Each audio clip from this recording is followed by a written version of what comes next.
नमस्कार दोस्तों, कुसुम हिंदी क्लासेस में आप सबका स्वागत है। तो इससे पहले वाली क्लास में हमने लिंग के बारे में पढ़ा था कि लिंग क्या होता है, लिंग की पहचान कैसे करते हैं और लिंग कितने प्रकार का होता है। पुल्लिंग क्या होता है, स्त्रीलिंग। लिंग के दो प्रकार होते हैं ना, पुल्लिंग और स्त्रीलिंग। हिंदी में दो प्रकार के लिंग होते हैं और संस्कृत में तीन प्रकार के, पुल्लिंग, स्त्रीलिंग और नपुंसकलिंग। ठीक है, तो लिंग के बारे में स्त्रीलिंग की पहचान कैसे करोगे उसके नियम बताए थे। पुल्लिंग की पहचान हम किस प्रकार करेंगे वो सब हमने विस्तार पूर्वक और आसान शब्दों में आपको समझाया था।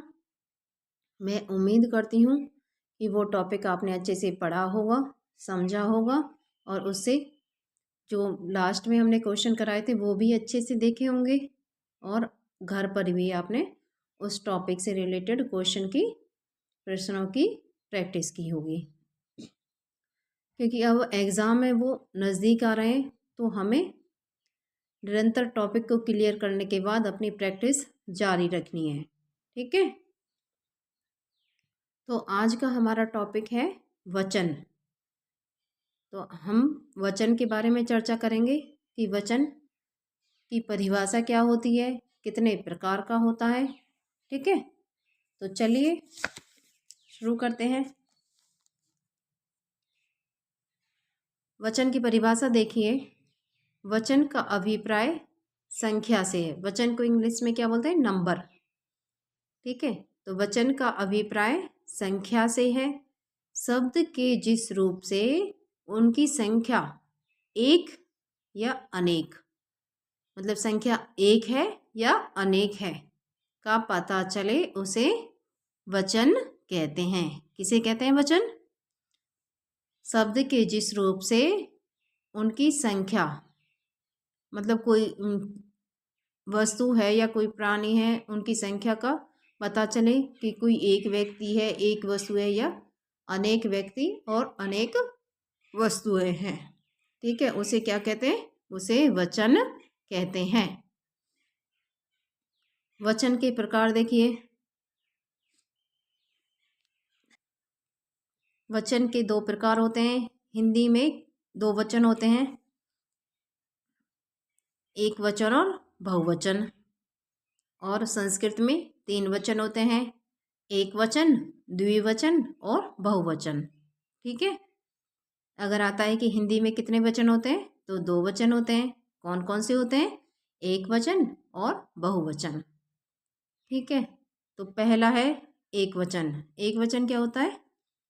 परिभाषा देखिए, शब्द के जिस रूप से एक वस्तु या एक पदार्थ का ज्ञान होता है या पता चलता है उसे एक वचन कहते हैं। जैसे बालक, घोड़ा, किताब, मेज, सड़क आदि। जैसे हम कह दें कि मेज पर गिलास रखा है, या फिर हम कह दें कि बालक पढ़ रहा है, तो इसमें मेज क्या हो जाएगी? एक वचन, बालक एक वचन। ठीक है, तो अब हमने चलते हैं बहुवचन की तरफ। दूसरा भेद कौन सा है इसका? बहुवचन। बहुवचन क्या होता है? शब्द के जिस रूप से एक वस्तु से अधिक वस्तुओं या पदार्थों का बोध होता है, पता चलता है। क्या? शब्द के जिस रूप से एक वस्तु से अधिक वस्तुओं या पदार्थों का पता चलता है उसे बहुवचन कहते हैं। बहु का मतलब ही क्या हो गया? बहुत अधिक मात्रा में। ठीक है, और एक का, एक वचन के बारे में क्या था? शब्द के जिस रूप से एक वस्तु या एक पदार्थ का पता चलता है वो क्या होता है? एक वचन। और बहुवचन क्या है? कि शब्द के जिस रूप से एक वस्तु से अधिक वस्तुओं या पदार्थों का पता चलता है उसे बहुवचन कहते हैं। जैसे बालकों, घोड़ों, किताबों, मेजों आदि। उदाहरण देखिए, प्रतीक किताबों को क्रम से लगाओ। किसको क्रम से लगाओ?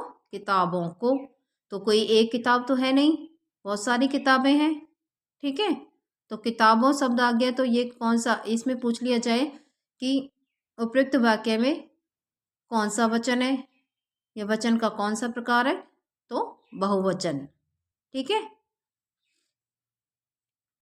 अब बहुवचन बनाने में प्रयुक्त प्रत्यय, मतलब बहुवचन बनाने में प्रत्यय किस प्रकार प्रयोग किए जाते हैं। प्रत्यय के बारे में हमने थोड़ा सा बताया था, जो शब्द के अंत में लगाए जाते हैं। जैसे लुटेरा, तो एरा जो शब्द है वो क्या है? प्रत्यय। ठीक है, इसके बारे में बाद में पढ़ेंगे हम। तो बहुवचन बनाने में प्रयुक्त प्रत्यय, तो पहला है नियम इसका ए, पुल्लिंग आकारांत शब्दों आ के स्थान पर ए का प्रयोग। किसके स्थान पर? आ के स्थान पर ए का प्रयोग किस प्रकार करेंगे, देखिए। जैसे पत्ता, पत्ते, तो पत्ता में क्या था? आ की, शब्द के अंत में क्या, किसकी ध्वनि आ रही थी? आ की, और वो किस में चेंज हो गई? ए में। पत्ता, पत्ते, लड़का, लड़के, बच्चा, बच्चे, सितारा, सितारे, मुर्गा, मुर्गे, पंखा, पंखे। ठीक है, मैं बहुत ही आसान शब्दों में आपको हर टॉपिक करा रही हूँ। मैं उम्मीद करती हूँ कि आपको बहुत अच्छे से समझ में आ रहा होगा। फिर भी कहीं कोई डाउट रहता है तो आप लोग कमेंट करके पूछ सकते हो कि हमें ये टॉपिक में ये चीज़ समझ नहीं आई। ठीक है, अब हम चलते हैं दूसरे नियम की तरफ। दूसरा नियम क्या कहता है? अन्य पुल्लिंग शब्द अकारांत, इकारांत, ईकारांत, उकारांत, ओकारांत में एकवचन और बहुवचन शब्दों का रूप एक जैसा होता है। जैसे इंजन, इंजन, हाथी, हाथी, वर्ष, वर्ष। तो इसमें भले ही अकारांत हो, ये इकारांत हो या ईकारांत हो, ठीक है, उकारांत हो या औकारांत हो, तो इसका रूप एक जैसा, एक वचन और बहुवचन में एक जैसा ही रहता है। जैसे वर्ष, वर्ष, भाई, भाई, पानी, पानी, साथी, साथी। ठीक है, अब हम चलते हैं। तो हमने क्या क्या पढ़ लिया?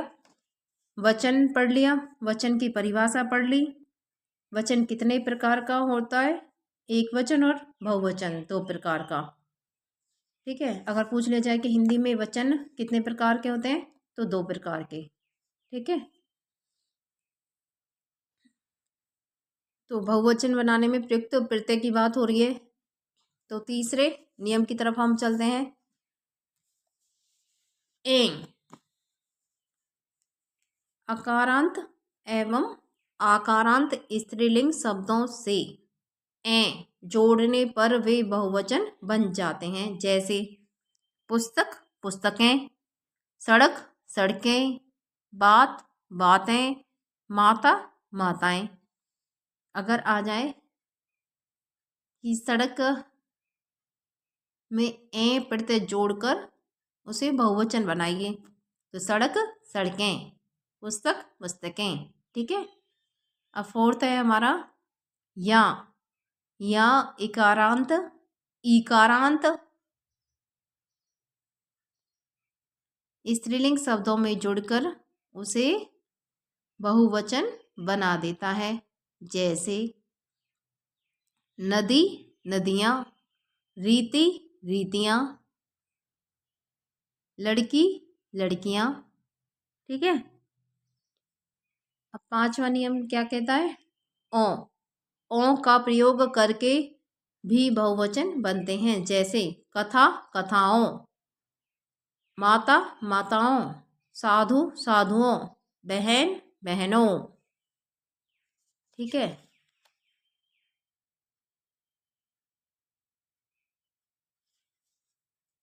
जिसे हमारे गांव में साधुओं का आगमन हुआ। ठीक है। तो साधुओं शब्द पूछ लिया जाए कि इसमें साधुओं शब्द में कौन सा वचन है, तो बहुवचन। ठीक है। अब हम चलते हैं छठे नियम की तरफ। संबंध सूचक संज्ञाएं तथा राजा दोनों वचनों में समान रहते हैं। दोनों वचन कौन कौन से हैं? एक वचन और बहुवचन। जैसे चाचा, चाचा मतलब जो संबंध सूचक जो संज्ञाएं हैं वो मतलब जिनमें संबंध दिखाया जाए। चाचा, चाचा, भाई, भाई, दादा, दादा, राजा, राजा। ठीक है। चाचा को चाचे तो नहीं बोलेंगे, दादा को दादे तो नहीं बोलेंगे। ठीक है। तो ये सेम ही रहते हैं दोनों वचनों में। सातवां नियम है, कुछ शब्दों में वृंद, जन, वर्ग, गण, मंडल जोड़कर बहुवचन बनते हैं। जैसे दर्शक, दर्शकगण, गुरु, गुरुजन, ऋषि, ऋषिवृंद, मुनि, मुनिजन। ठीक है। तो ये हमारे 7 नियम थे बहुवचन बनाने में प्रयुक्त प्रत्यय। मतलब ये प्रत्यय थे कि उन प्रत्ययों से किस प्रकार बहुवचन बनाते हैं। तो मैं उम्मीद करती हूँ आपको समझ आए होंगे। जितना आप पढ़ोगे उतना ही आपको उस चीज़ का ज्ञान होता चला जाएगा। स्त्रीलिंग शब्दों के एक वचन से बहुवचन बनाना। तो स्त्रीलिंग शब्दों के एक वचन से बहुवचन कैसे बनाएंगे, उसके भी कुछ नियम दे रखे हैं। तो देखिए, पहला नियम है अ के स्थान पर ए जोड़कर। जैसे पुस्तक, पुस्तकें, बात, बातें।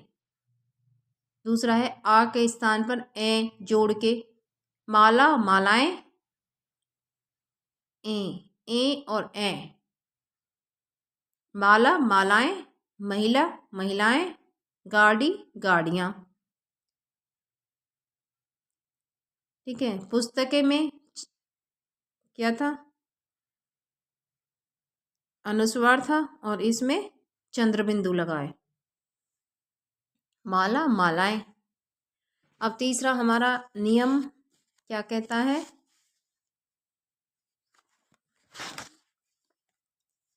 इकारांत और इकारांत शब्दों में ई और ई के स्थान पर इया जोड़ा जाता है। क्या जोड़ा जाता है? इया, इया जोड़ा जाता है। जैसे विधि, विधियां, रजाई, रजाइयां, गाड़ी, गाड़ियां, रीति, रीतियां। ठीक है। तो ई और ई के स्थान पर इया जोड़ा गया है।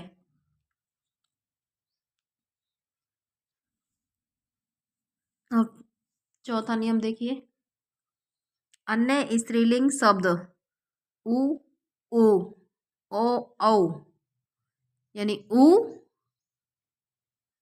ऊ, औ में समाप्त होने वाले शब्दों में ए लगता है और ऊ का प्रयोग का ऊ में बदल मतलब जो ऊ है वो ऊ में बदल जाता है। जैसे वस्तु, वस्तुएं।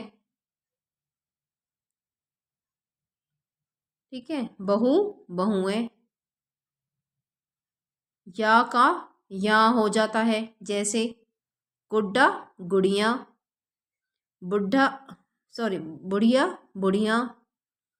कुछ शब्द हमेशा एक वचन में और कुछ हमेशा बहुवचन में प्रयोग किए जाते हैं। जैसे, ठीक है, इस जो पॉइंट है मतलब कुछ शब्द क्या है वो हमेशा एक वचन में प्रयोग किए जाएंगे और कुछ हमेशा बहुवचन में प्रयोग किए जाएंगे।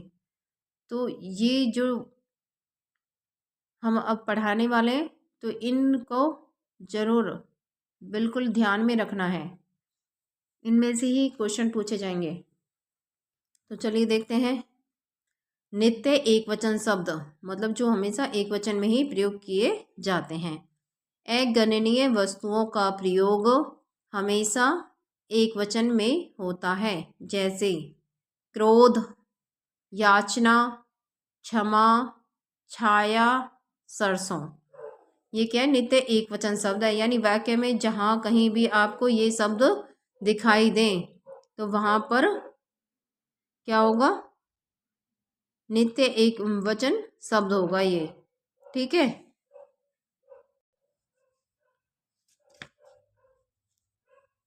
तो अब है छठा सॉरी, दूसरा पॉइंट क्या था? नित्य बहुवचन शब्द। नित्य बहुवचन शब्द क्या होता है?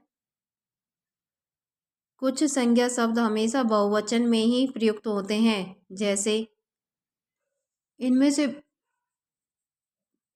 जो 5-6 ये दे रखे हैं बहुवचन की शब्द, इनमें से 1-2 क्वेश्चन तो 100% आता ही आता है। ठीक है। तो इनको आपको ध्यान से पढ़ना है, समझना है कौन कौन से ऐसे बहुवचन शब्द हैं। तो देखिए, पहला प्राण, उसके प्राण छटपटाने लगे, तो आ गया ना वाक्य में प्राण शब्द। तो ये कौन सा होगा?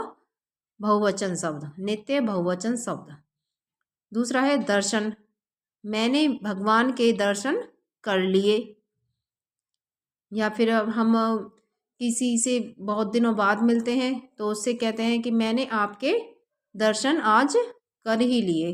ठीक है, या आज मैंने आपके दर्शन कर लिए।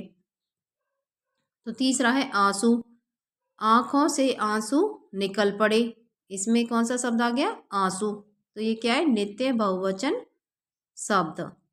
चौथा है होश, शेर को देखते ही मेरे होश उड़ गए। तो इसमें होश आ गया। पांचवा है बाल, मैंने बाल कटवा दिए। तो बाल भी क्या है? नित्य बहुवचन शब्द है। छठा है हस्ताक्षर, मैंने कागज पर हस्ताक्षर कर दिए। तो हस्ताक्षर शब्द आ गया। तो ये क्या है? नित्य बहुवचन शब्द। कौन कौन से हैं एक बार दोबारा हम बता देते हैं। प्राण, दर्शन, आंसू, होश, बाल, हस्ताक्षर। ठीक है, ये क्या है? नित्य बहुवचन शब्द है। तीसरा है हमारा पॉइंट, आदरणीय व्यक्ति के लिए बहुवचन शब्द का प्रयोग किया जाता है, जैसे पिताजी आ रहे हैं। जो लोग हमसे बड़े होते हैं वो हमारे लिए आदरणीय होते हैं, सम्माननीय होते हैं। ठीक है, तो क्या बोलेंगे? पिताजी आ रहे हैं, आप क्या चाहते हैं। ठीक है,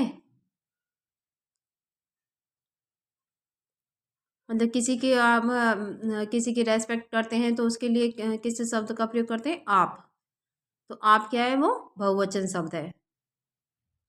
अब चौथा है, बहुत ही इम्पोर्टेंट क्वेश्चन है, इसमें अक्सर गलतियां हो जाती हैं। अनेकों शब्द का प्रयोग गलत है, एक का बहुवचन अनेक है। अगर क्वेश्चन आता है कि एक का बहुवचन क्या होगा, ठीक है, तो एक का बहुवचन क्या होगा? अनेक। अनेकों नहीं होगा। जैसे वहां अनेकों लोग थे, तो यह वाक्य क्या है? अशुद्ध हो जाएगा, गलत है। तो इसका शुद्ध क्या बनेगा वाक्य? वहां अनेक लोग थे। ठीक है, तो एक का बहुवचन अनेक ही आएगा, अनेकों नहीं आएगा।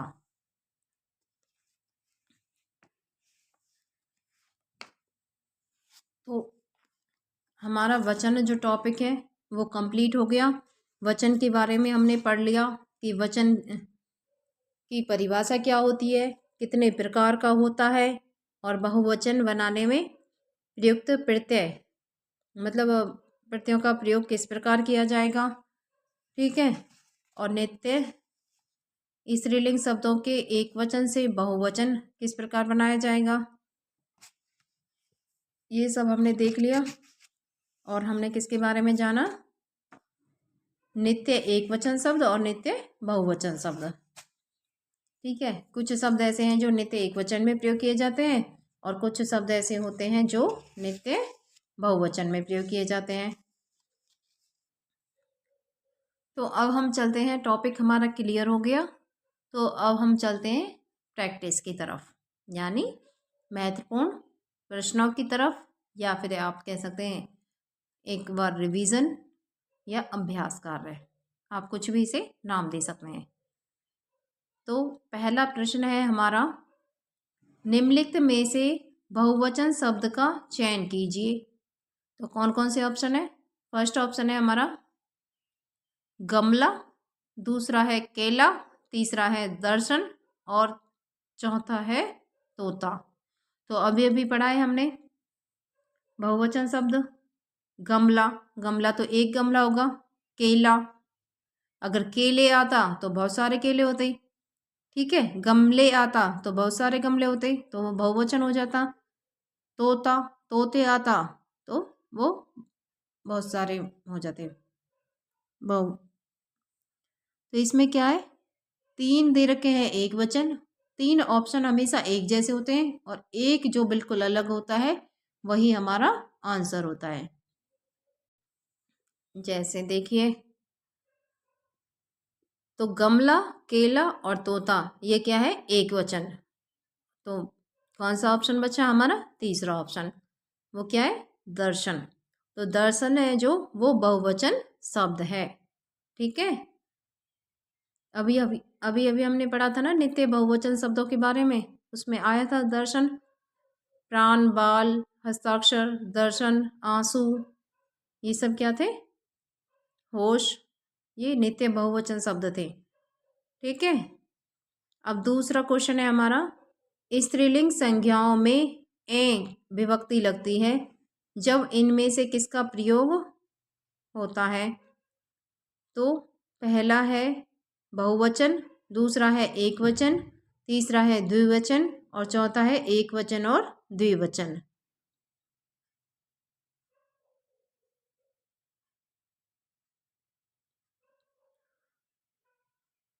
तो इसमें कौन सा ऑप्शन हो जाएगा हमारा,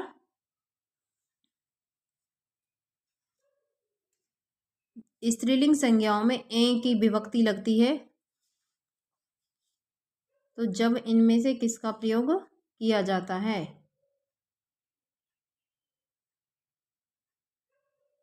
तो वो क्या हो जाएगा हमारा, बहुवचन, ठीक है। जैसे बहू, बहुएं, ठीक पढ़ा था ना हमने। तो अब हमारा तीसरा क्वेश्चन है, निम्नलिखित में कौन सा शब्द हमेशा बहुवचन में प्रयुक्त होता है। ऐसे ही क्वेश्चन आपको एग्जाम में देखने को मिलेंगे। पहला ऑप्शन है हमारा शिशु, दूसरा ऑप्शन है हमारा आंसू, तीसरा ऑप्शन है हमारा भक्ति, चौथा ऑप्शन है हमारा ग्रंथ। तो मैंने बोला था तीन ऑप्शन हमेशा एक जैसे रहेंगे और एक बिल्कुल अलग होगा। तो नित्य बहुवचन तो 6 ही है, ठीक है। तो इसमें दूसरा जो ऑप्शन है वो हमारा आंसर हो जाएगा। तो दूसरा ऑप्शन क्या है, आंसू। अभी अभी बताया हमने नित्य बहुवचन शब्द कौन कौन से होते हैं, ठीक है। फोर्थ क्वेश्चन है हमारा, डाकिया शब्द का बहुवचन बताइए। पहला ऑप्शन है हमारा डाकियों, दूसरा है डाकिया और तीसरा है डाकिए, डाकिए और चौथा है डाकिए। तो फोर्थ ऑप्शन हमारा बिल्कुल ठीक हो जाएगा। डाकिया शब्द का बहुवचन क्या बनेगा, डाकिए, ठीक है।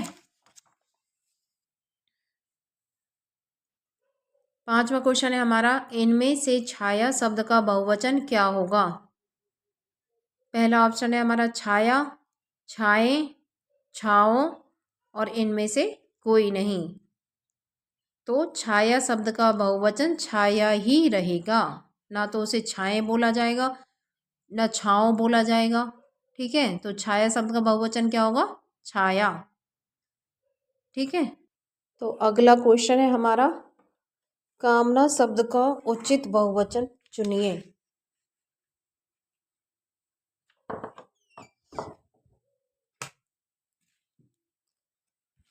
तो क्या क्वेश्चन है हमारा? कामना शब्द का उचित बहुवचन चुनिए। तो पहला ऑप्शन है हमारा कामना, दूसरा है कामनाओं, तीसरा है कामनाएं और चौथा है कामना। कामना, ठीक है। तो हमारा तीसरा ऑप्शन है वो बिल्कुल करेक्ट हो जाएगा। कामना शब्द का बहुवचन क्या बनेगा? कामनाएं। अब 7वां क्वेश्चन है हमारा, गुरु ने प्रसन्न होकर मुझे एक मंत्र दिया, कोष्ठक में दिए गए शब्द का वचन बदलिए। तो पहला ऑप्शन है गुरुओं, दूसरा है गुरुजन, तीसरा है गुरु और चौथा है उपयुक्त सभी। तो हमारा कौन सा ऑप्शन ठीक हो जाएगा? हमने अभी पढ़ा था ना कुछ शब्दों में वृंद, जन, गण, मंडल ये सब लगाया जाता है। तो उन्हीं में से गुरु के लिए क्या लगाया था हमने? गुरुजन। तो दूसरा ऑप्शन हमारा बिल्कुल ठीक हो जाएगा। अब हम चलते हैं 8वें क्वेश्चन की तरफ। नीचे दिए गए शब्द का सही बहुवचन वाला विकल्प पहचानिए। तो क्या शब्द है? दवाई। ऑप्शन देखिए, दवाइयाँ, दवाइयाँ, दवाएं, दवाइयाँ। ठीक है। तो दूसरा ऑप्शन है जो हमारा बिल्कुल ठीक हो जाएगा। इसमें जो ई है वो छोटी ई आएगी, बड़ी ई नहीं आएगी। एक वचन में बड़ी ई आती है दवाई और इसमें बहुवचन में दवाइयाँ। ठीक है। तो ये भी इम्पोर्टेंट क्वेश्चन है, इसको भी ध्यान में रखना। अब हम चलते हैं अपने 8 क्वेश्चन हो गए हमारे। अब हम चलते हैं अपने 9वें क्वेश्चन की तरफ। 9वां क्वेश्चन कौन सा है हमारा? लिंग की दृष्टि से दही क्या है? ये क्वेश्चन बहुत पूछा गया है पेपर में, अक्सर देखा गया है। तो पहला है स्त्रीलिंग, दूसरा है पुल्लिंग, तीसरा है नपुंसकलिंग, चौथा है उभयलिंग। तो देखिए, दही शब्द क्या है? दही शब्द में हमेशा आप पुल्लिंग टिक करके आओगे, ये स्त्रीलिंग नहीं है। इसमें बहुत बच्चे कंफ्यूज हो जाते हैं कि दही शब्द स्त्रीलिंग है या पुल्लिंग है। तो दही शब्द है जो वो पुल्लिंग है। तो दूसरा ऑप्शन हमारा बिल्कुल ठीक हो जाएगा। अब हम चलते हैं 10वें क्वेश्चन की तरफ। बाल का स्त्रीलिंग है। ठीक है। तो पहला है बाल, मतलब बच्चे के लिए आया है ये। पहला ऑप्शन है हमारा बालिका, दूसरा है बाला, तीसरा है बाली और चौथा है बालक। तो बाल का स्त्रीलिंग हो जाएगा बाला। तो दूसरा ऑप्शन हमारा बिल्कुल ठीक होगा। अब हम चलते हैं 11वें क्वेश्चन की तरफ। निम्नलिखित में से कौन सा शब्द स्त्रीलिंग है? पहला ऑप्शन है उत्साह, दूसरा है चक्रव्यूह, तीसरा है मृत्यु, चौथा है संकल्प। तो कौन सा शब्द स्त्रीलिंग है? उत्साह, चक्रव्यूह और संकल्प। मैंने संकल्प लिया, ठीक है, या मैं चक्रव्यूह में फंस गया, या मुझे कुछ अच्छा काम करने का उत्साह था या जोश था। ठीक है। तो ये शब्द क्या है? हम किसी भी चीज़ की इसमें पहचान कैसे करेंगे? इसमें पहचान हमारी उसी प्रकार होगी कि हम किसी भी शब्द को वाक्य में प्रयोग करेंगे। वाक्य में प्रयोग करके देख लेना, तो आपको पता चल जाएगा कौन सा शब्द पुल्लिंग है और कौन सा स्त्रीलिंग है। तो इसमें हमारा तीसरा जो ऑप्शन है वो बिल्कुल ठीक हो जाएगा। तो तीसरा ऑप्शन कौन सा है? मृत्यु। ठीक है। अब 12वें क्वेश्चन की तरफ चलते हैं। हिंदी भाषा में वचन कितने प्रकार के हैं? तो मैंने पहले ही जब वचन के स्टार्टिंग में ही आपको बताया था कि हिंदी भाषा में वचन 2 प्रकार के होते हैं। कौन कौन से? एक वचन और बहुवचन। ठीक है। अब हम चलते हैं 13वें क्वेश्चन की तरफ। सूर्य शब्द का स्त्रीलिंग क्या होगा? किसका? सूर्य शब्द का स्त्रीलिंग क्या होगा? पहला ऑप्शन है सूर्य, दूसरा है सूर्यानी, तीसरा है सूर्यो और चौथा है सूर्याई। तो हमारा पहला ऑप्शन बिल्कुल करेक्ट हो जाएगा, सूर्य का सूर्या। ठीक है। तो अब हम चलते हैं 14वें क्वेश्चन की तरफ। भारतीय शब्द का बहुवचन क्या होगा? पहला ऑप्शन है भारतीयों, दूसरा है भारतीयों, तीसरा है भारतीयों, भारतीयों।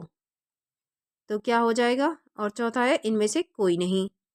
तो कौन सा ऑप्शन ठीक हो जाएगा? भारतीयों, भारतीय, भारतीयों। ठीक है। जैसे बहन बहनों था,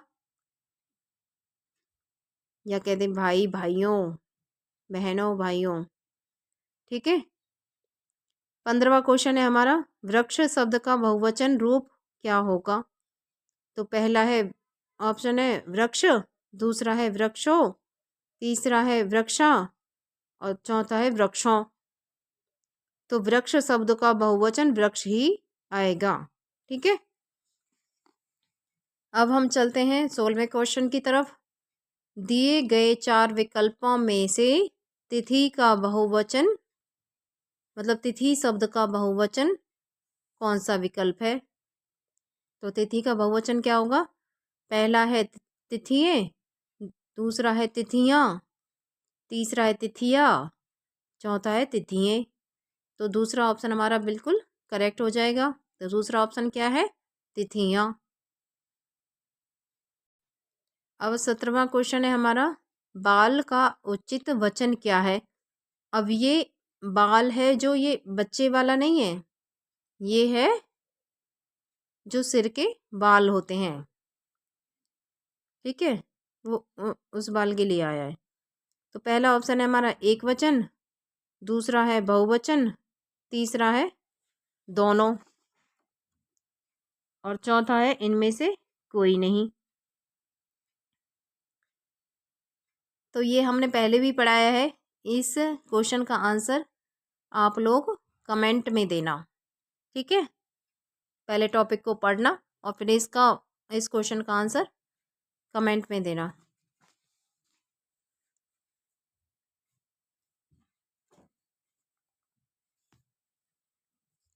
तो 18वां क्वेश्चन है हमारा, छात्र परीक्षा की तैयारी में व्यस्त हैं। इस वाक्य में छात्र का बहुवचन बताइए। तो पहला है छात्रों, तो ऐसे तो नहीं बोलेंगे छात्रों परीक्षा की तैयारी में व्यस्त है, या छात्र जन, छात्रे, छात्रगण। तो इसमें कौन सा ऑप्शन ठीक होगा? छात्रगण, छात्रगण परीक्षा की तैयारी में व्यस्त हैं।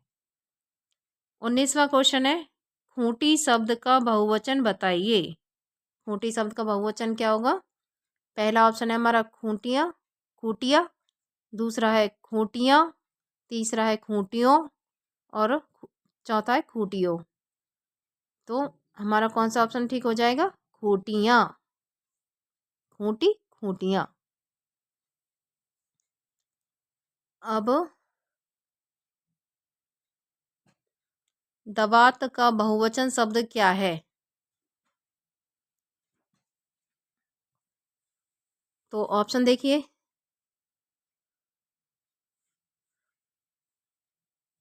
दवात का बहुवचन बताइए। पहला ऑप्शन देखिए, दवातों, दूसरा है दवातियाँ, तीसरा है दवातें और चौथा है दवाती। तो कौन सा ऑप्शन आपका ठीक हो जाएगा? दवातें। तीसरा ऑप्शन हमारा बिल्कुल ठीक हो जाएगा। तो 17वें क्वेश्चन का आंसर आपको ये जो टॉपिक पढ़ाया है उसी में है। और आपको टॉपिक अच्छे से पढ़ना है और कमेंट में ज़रूर इसका आंसर देना है। ठीक है, तो इससे आप पता चलेगा कि आपने इस टॉपिक को कितनी गहराई से पढ़ा है, समझा है, कितना आपको समझ आया है। तो कहीं पर भी कोई कन्फ्यूजन हो तो आप कमेंट करके पूछ सकते हैं।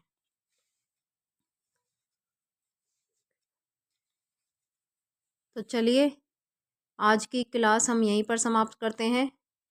मिलते हैं अगली क्लास में। धन्यवाद।